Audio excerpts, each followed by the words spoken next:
It's the Security Weekly News, episode 163. Happy fall equinox. I might have worn a costume, but I'm moving today, which is why I don't have anything. Somebody already said, is that a costume? Are you dressed as a nerd? And I was like, well, yeah, maybe.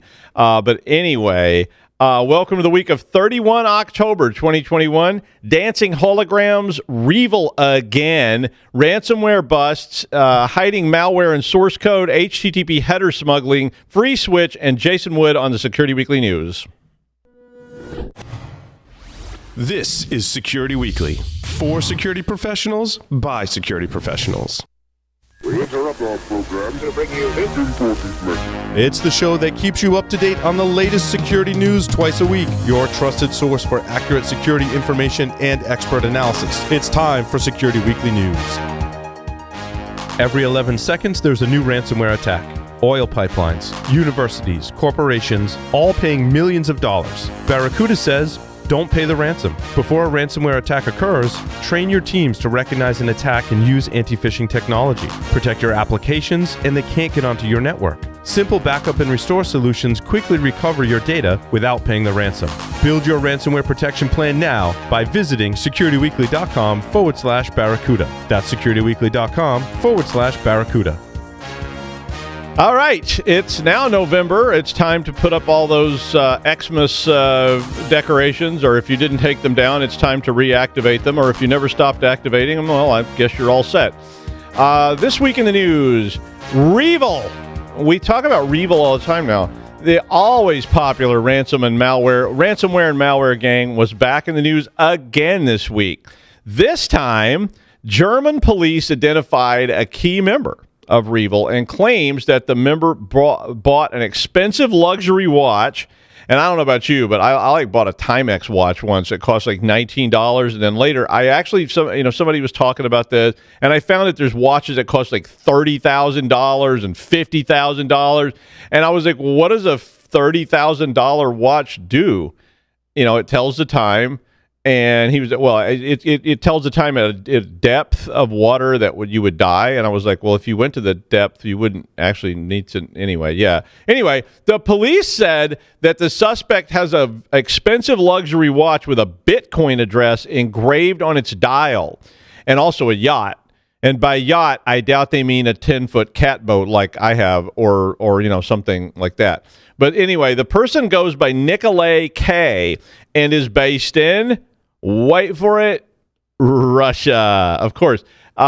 German police issued a warrant for him should he decide to maybe take a quick trip over to Frankfurt or something like that. But according to the story, the German police believe that Nikolai, who is apparently a billionaire anyway, is a part of Revil. The investigation was based out of some journalists that were tracking Nikolai K via Telegram channels and crypto payments, and somehow they put all this together. It was one of those, investigative journalism. And basically he had an online username that was associated with a bunch of Russian mobile phone numbers and all this other stuff. So one of the numbers led to a Telegram account, which then published a Bitcoin address that they investigated, and apparently had been paid more than 400,000 euros. So they then established that the Bitcoin transfers associated with criminal enterprise, and that was an address that belonged to Nikolai. Now, they didn't say in the article, which I kept expecting, that the address was the one on the watch. I was like, this is how it would work on one of those police procedural shows, like the address on the watch was, and maybe it was, I don't know. But I have a funny feeling this isn't going to result in an arrest anytime soon, really. I mean, Russian billionaire, right, and German police. I mean, I guess it could shape up into some kind of Battle of Stalingrad or something, but yeah. A ransomware group that has allegedly been tied to lots of high-profile attacks around the world has been targeted by Europol, and a dozen prominent members were rounded up in the Ukraine and Switzerland last week. More than $52,000, it doesn't sound like much, $52,000 in cash, luxury vehicles, and electronics. And they didn't say anything about luxury wristwatches this time, but all that was seized in an early morning raid. And I do have some bad news for everybody. They always do raids in the early morning. So if they're going to raid you, it's going to be at like 5 a.m. because you'll probably be asleep, and whatever you're wearing whatever you wear when you go to sleep. and somebody's banging on the door, and you're like, what? And you end up like Tony Soprano in the bathrobe, and all that kind of stuff. Anyway, the announcement said that this was a professional, highly organized cybercrime group that targeted large corporations and was tied to more than 1,800 victims in 71 countries. Norwegian police, who were a part of this, confirmed that this was the group that hit Norsk Hydro in 2019 with an attack that crippled the infrastructure there. And when Norsk Hydro refused to pay the ransom, they were actually forced to operate without computer systems for several weeks. And the losses they incurred were around $70 million. Law enforcement from France, the Netherlands, the Ukraine, the UK, Germany, Switzerland, the U.S., and Norway were all involved in this operation that ended up with 12 arrests. So, starting to see more traditional kind of things going after these modern ideas. And as long as we're doing the police blotter today, how about one more? A Russian national, this is a common theme as well, who is accused of being part of the TrickBot gang, has been extradited from South Korea to the United States. So we're seeing this more and more, that people that are doing this stuff are getting caught and they're getting extradited and so forth. This person actually made an appearance in U.S. federal court. The name is Vladimir Duniev, and Vladimir is alleged to have been the malware developer that worked for TrickBot Group and was heavily involved in the execution, modding, and stealthing of the TrickBot malware. The indictment claims that between November 2015 and August 2020, Duniev and others stole money, confidential information, and they all did this from a large group of victims. As we all know, TrickBot is a very, very common mechanism for malware and exploitation. They were also doing money laundering. It was basically doing everything you could do. Duniev is charged with, listen to all these: conspiracy to commit money laundering, wire fraud, bank fraud, identity theft, and there was actually a list of a whole bunch of charges that were all kind of around the same thing. The charges could actually result in up to 60 years in prison. So, they're getting serious about this stuff. A type of attack called a Trojan source attack, which some of you are probably familiar with, was discussed in this next article, which basically what that does is it exploits text encoding standards like, in particular, Unicode. And Unicode has always been one of those things that programmers know about and forensics people know about, but a lot of people don't really understand that Unicode is this different standard that is used pretty widely in a lot of different things. But using this technique, it's a way to hide things inside of other things, since it makes it really hard for humans to actually see and read. So a lot like steganography, which is one of those really popular topics in forensics courses that everybody wants to hear about. And in steganography, you use unused bits in graphic files that they're not actually doing anything, and you can hide files. You just have to know what the pattern is. So if it's every 17th bit, you've got that many bits to hide, text or another graphic or whatever you want to do. But this particular technique means you can actually hide things inside of source code.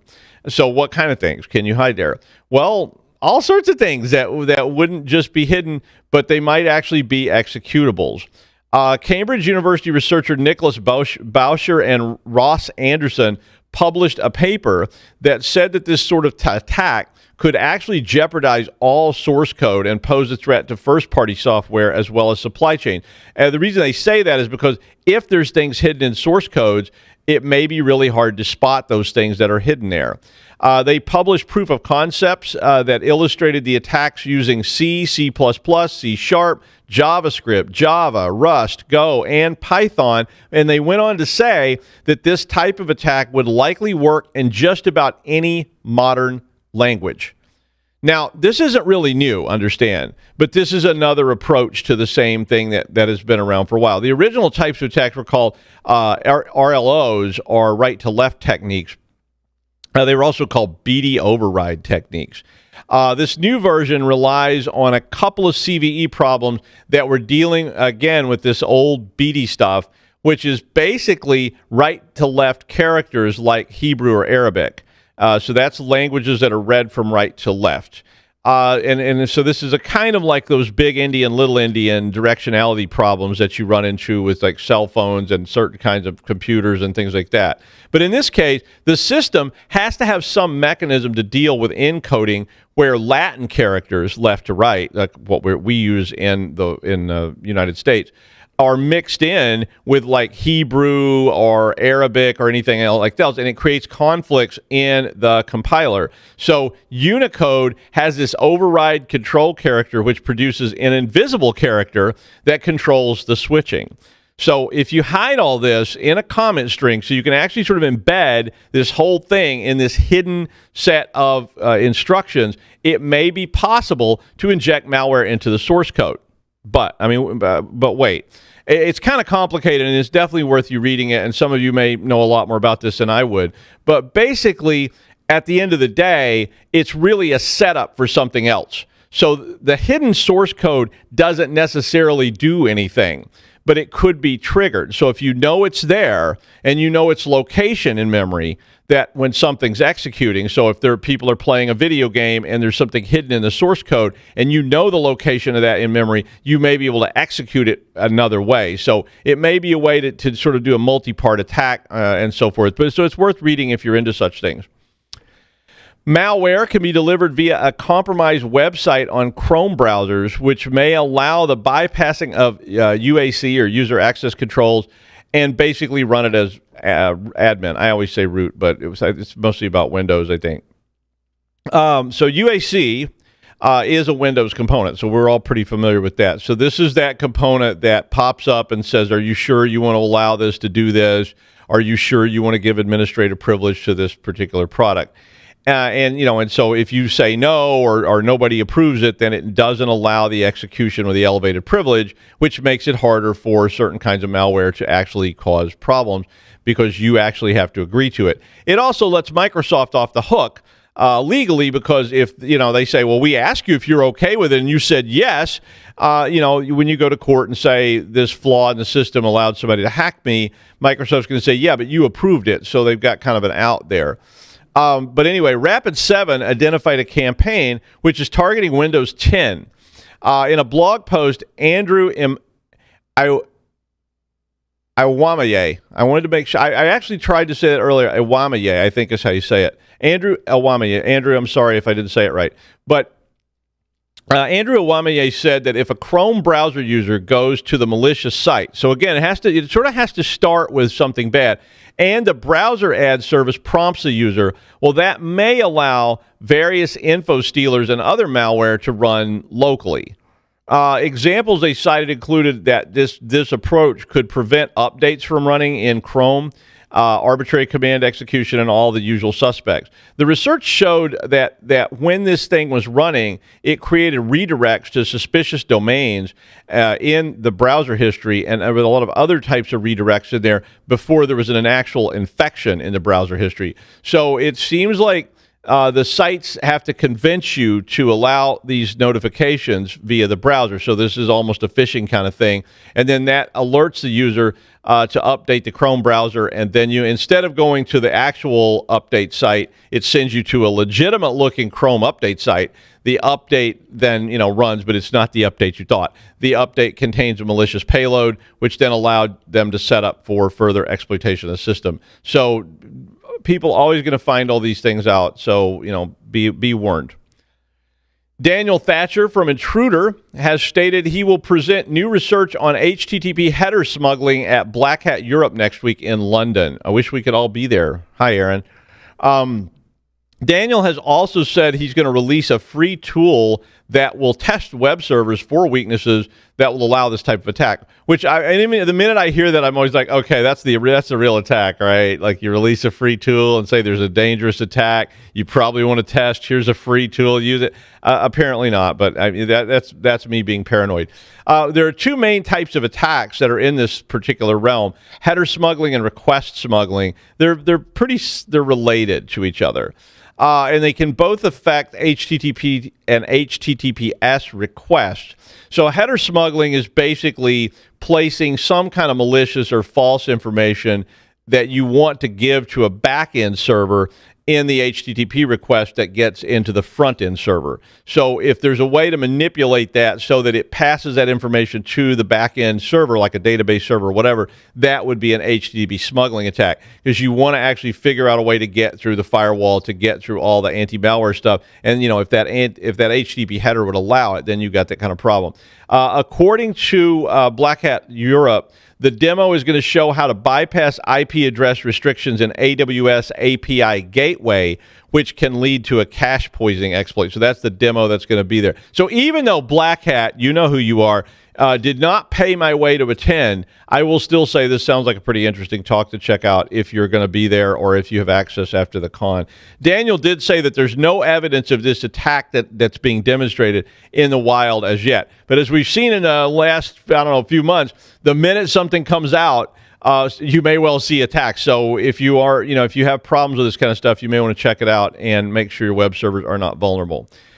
5 vulnerabilities were found, count them 5, in the telecom stack software Freeswitch.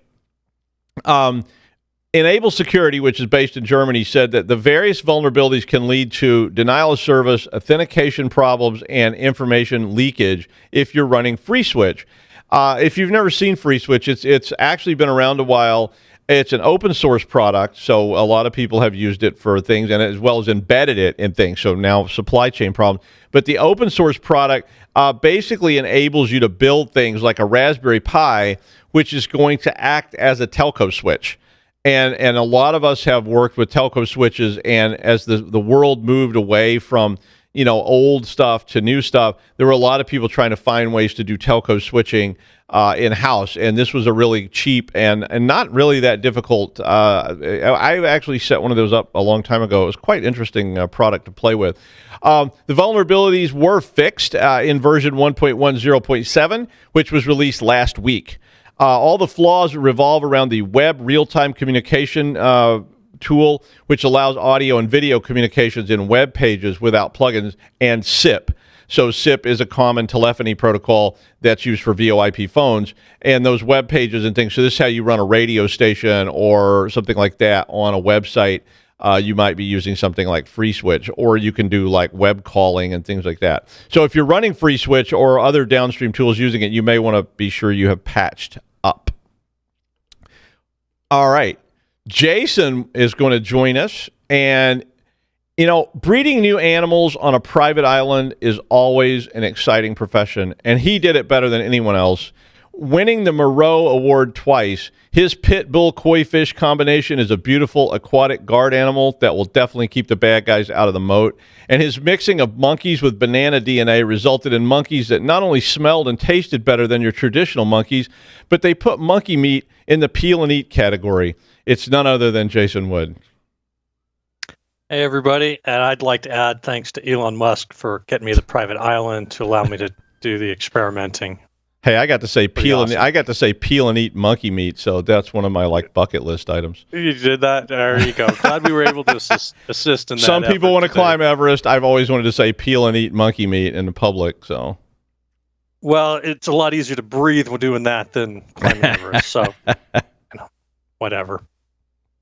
So actually, Doug said we were done with the police activity, but I'm going to go ahead and revisit that again. This story is honestly, it's almost humorous, kind of a throwback back to the more innocent days of the internet, when pirating movies and music and video games and stuff like that was the digital crime of the century. For those of you who may remember, this is when we were getting takedown notices being sent out to everybody from the MPAA. Napster was a great place to get music, and typically you could find a share somewhere on the computer network there at work of MP3s for you to stream at work. In fact, I can even recall one instance where a CEO at a place I worked called up a friend of mine to complain when one of these shares got taken down. He wanted to know where the music was. Anyway, this story is about a gentleman by the name of Joshua Strite, I guess is how you pronounce that, who was charged with running an illegal sports streaming service. And this netted him 4 criminal charges. But not content to let it go of that, he also attempted to extort $150,000 out of MLB for basically saying, hey, I'll tell the journalists or the public how I do this if you don't pay out. So that it netted him charge number 5 for extortion in federal court. So really kind of what was going on here with this? This is kind of modernizing, I guess you will, the sharing of entertainment materials. In this case, like everybody else, we got to stream it and make it go live. Apparently, what he did is he would get a hold of credentials to legitimate subscribers of these services, and then he had a way of redirecting the content through his server, and then he would pay that out or play that out to his subscribers. And apparently, one of the comments in the indictment, he had to have an army of accounts, as he put it, to do this, because he has to stream all of the different games and whatnot. So he had to have lots of compromised accounts to get access to this, and then turn around and play it.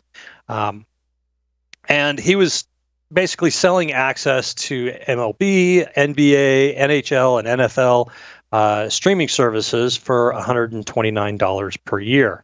Now, if you've ever looked at subscribing to any of these services or been a subscriber, you've seen these are expensive to get. I can say from my experience of being an MLB subscriber, but in this case, for $129 for the year, you get all of them. So you get, instead of having to have 4 different mechanisms to get your games, you could combine it all into one.